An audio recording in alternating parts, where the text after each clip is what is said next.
Right, ladies and gents, Model T, collected by one of our contractors. I haven't had the opportunity to speak with him since the vehicle was dropped off a couple of days ago. But I'm on my own again today, unfortunately, but I'm just trying to catch up with some photographs and videos to get these on our internet site so you know they're here, and then you can work out for yourself if it's worth coming and travelling just to do your final checks and make sure that they're one for you.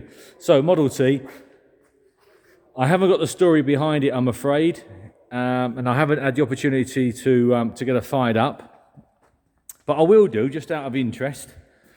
We've got one of these, and I have to have a lesson every time we want to drive it. I can never remember the configuration with the pedals and levers and things, and I think, as someone said just the other day, if you've never driven a car before, they're the simplest thing in the world to drive, which makes sense because that was the market that obviously these were being aimed at.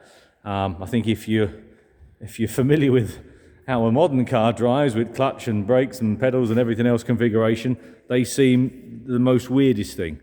But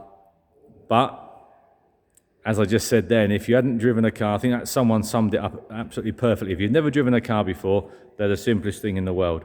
So I will have a little bit of a play when I have some time, the famous time, and I will get it running. And I'd like to go for a little trundle up the industrial estate, just to remind me what these things are like. I think they're fantastic.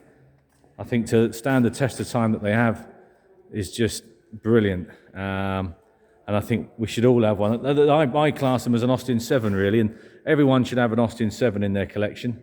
And I think everyone should have a Model T Ford. So I'll do a few more photographs for you. But she certainly looks the part. I'll get a bit more background when I speak to the contractor. It will be next week now because it's already Friday afternoon, so it will no doubt be next week, or maybe over the weekend if he's in again, and just get a little bit of, like I say, a rundown of the background of it. But for now, hopefully this will give you an idea of what we've got. We're 4.5, 5 weeks away from our next sale, so there's a massive window to come down and have a look and just check it out and make sure it's one for you.